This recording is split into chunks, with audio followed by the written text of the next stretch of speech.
Ante todo, un cordial saludo. Mi nombre es Diana Mogollón, estudiante de la Universidad Fermín Toro,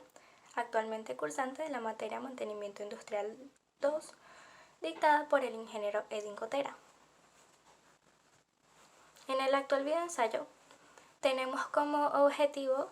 el conocimiento y el desarrollo de la comprensión del material suministrado, de administración de maquinaria agrícola, del autor Alberto Álvarez Cardona, sobre el cual procederemos a estudiar el sistema de las estructuras de costos. Para la elaboración de este videoensayo lo dividimos en 3 segmentos o en 3 bloques. En el primero hablaremos acerca del tamaño mínimo de los costos y de los sistemas de trabajo. En el segundo bloque hablaremos acerca de los costos según la naturaleza de recursos. Y en el tercer bloque procederemos a hablar acerca de los costos según el tipo de identificación de costos. Una vez que tenemos en cuenta cómo se encuentra estructurado nuestro ensayo, podemos proceder a hablar acerca del primer bloque, en el que hablaremos acerca de los sistemas de trabajo, tamaño mínimo y de los sistemas de costos. Empezaremos hablando de los costos, y se trata de los recursos que la empresa otorga con el fin de alcanzar sus objetivos. Estos deben ser cuantificados, se convierten en unidades que representan un valor económico con el objetivo de la adquisición de bienes y servicios. Teniendo en cuenta este concepto, debemos tomar en cuenta a la hora de tomar decisiones, ya sean a corto, largo o mediano plazo, que las estimaciones de costos serán un factor primordial para tomar en cuenta, debido a que seremos los encargados de llevar control de la administración y de la manutención de nuestra planta o de la empresa donde trabajaremos. Y en conjunto con las empresas siempre tendremos como objetivo primordial la reducción de costos. Y para la reducción de costos debemos conocer los conceptos de tamaño mínimo y sistemas de trabajo. Cuando hablamos de tamaño mínimo, hablamos de nada más y nada menos que las dimensiones más pequeñas que requiere la maquinaria para llevar a cabo el trabajo planificado. Y aquí es en donde entran los sistemas de trabajo, donde desempeñan un papel fundamental de llevar a cabo análisis de capacidades efectivas de las maquinarias. Y para eso tenemos esta fórmula, en donde tenemos que la capacidad efectiva equivale a la velocidad teórica por el ancho teórico del implemento por el factor de conversión de unidades que se requiera, multiplicado por el número de la eficiencia de campo. En resumen, tenemos que este sistema permite la facilidad del análisis de los cálculos de costos de maquinaria,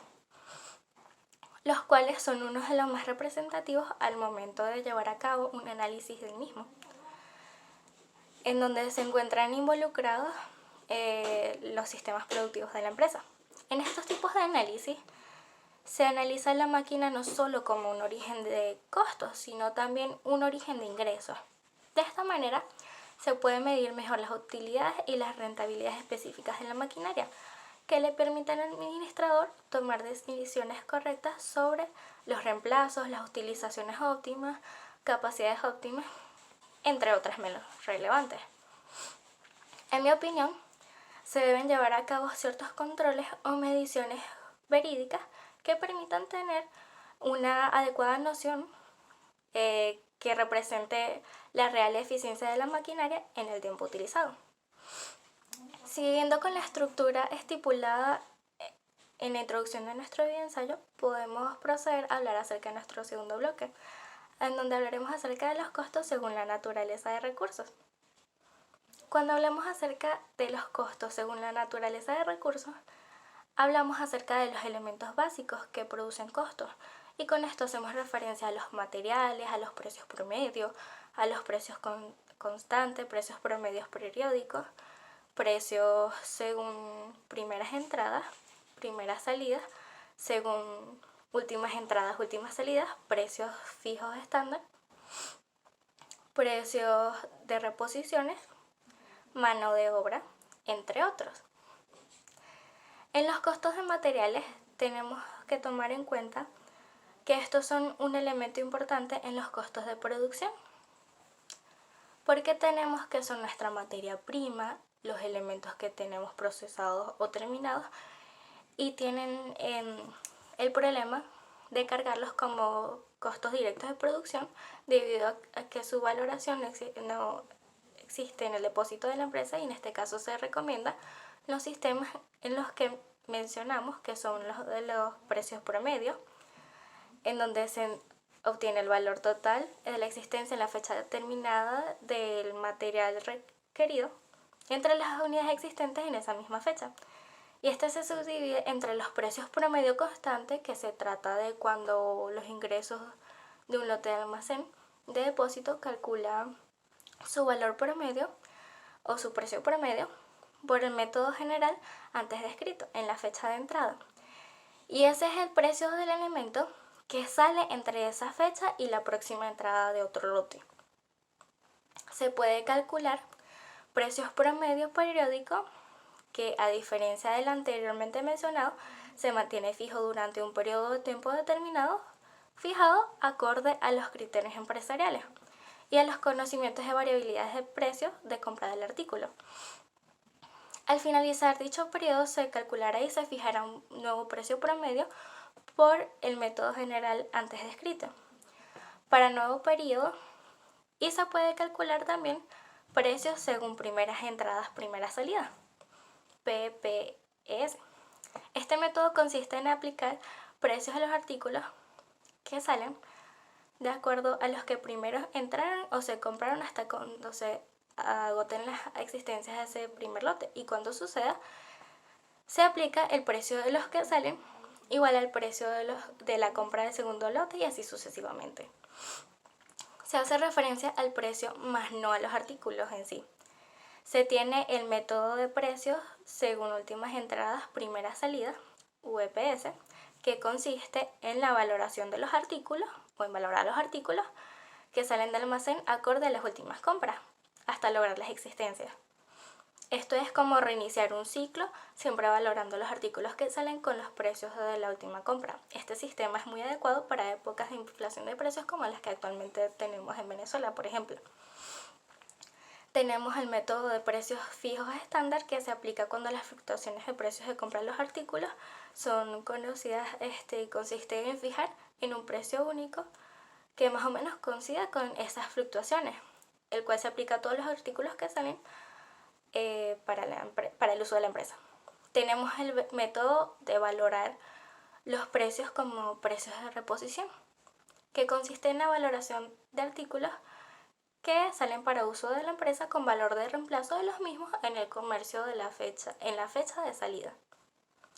sin considerar el precio en el que fueron comprados,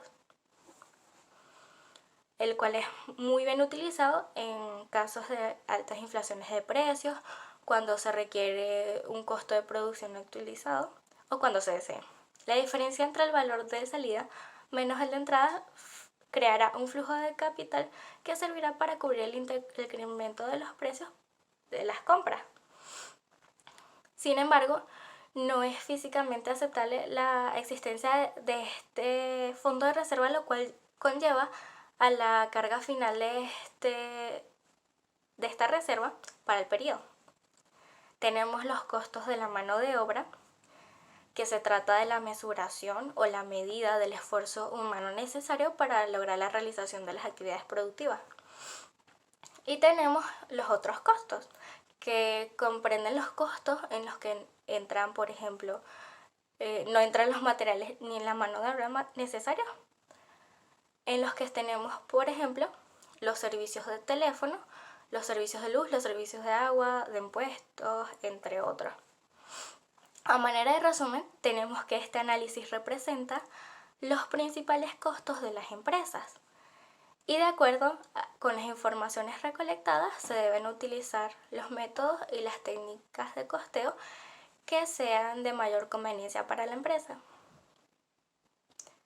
Con respecto a lo anteriormente planteado, a mi juicio, es de vital importancia realizar un diagnóstico adecuado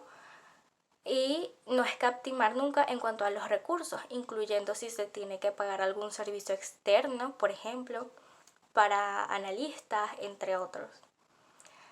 de manera que se obtengan mejores resultados. Continuando con la exposición del desarrollo de nuestro videoensayo, podemos proceder al desarrollo de nuestro tercer bloque, en donde hablaremos acerca del tipo de identificación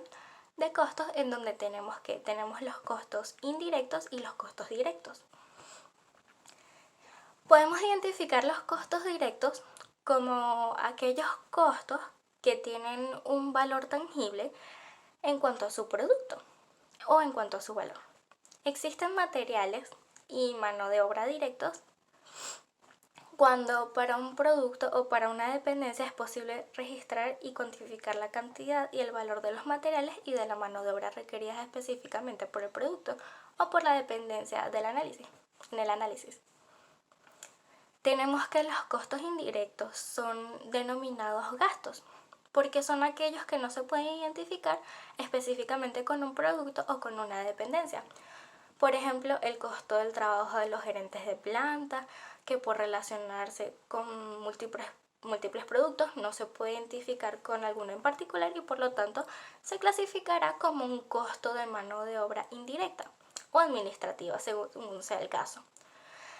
La mayoría se comportan como costos fijos, sin embargo, algunos de ellos son variables. Y tenemos tres tipos de costos indirectos, los cuales son materiales indirectos, que son aquellos materiales o materia prima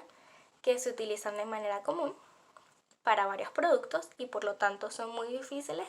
de identificar o de asociar respecto a un solo producto en especial. Tenemos la mano de obra indirecta, que son aquellos que se originan en salarios, sueldos, bonificaciones, entre otros pagos en el personal porque no se realiza una función específica que atribuye al producto en especial o a una dependencia, sino que la naturaleza de su actividad está relacionada con varios de los productos en un periodo. Por ejemplo, con los auxiliares o con los supervisores. Esta clasificación depende mucho del trabajo de las personas y también de la empresa. Y tenemos los otros costos indirectos, en los cuales tenemos los que son necesarios para la producción, pero no es posible cargarlos a un producto o a una dependencia en particular. En resumen a lo anteriormente expuesto, tenemos que la empresa y la organización de mantenimiento debe llevar a cabo los análisis de los costos de los procesos de producción de manera que nunca entorpezca con las actividades de la empresa y en pos para su bienestar y sus beneficios.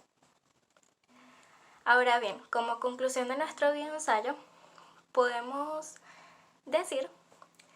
que nosotros al momento de realizar estas estructuras de costos no estamos realizando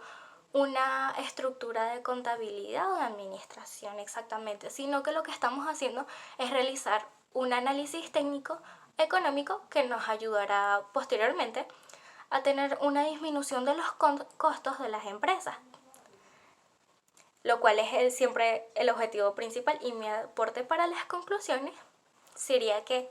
manejemos de manera rigurosa los conceptos de los que hablamos anteriormente, de manera que no perjudique en ningún aspecto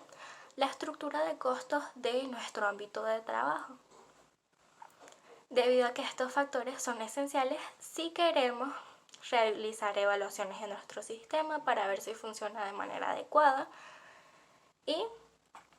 generar reportes, retroalimentaciones que sean útiles para el bien de la empresa. Sin más que agregar, me despido y espero que este video haya sido informativo. Muchas gracias por su atención.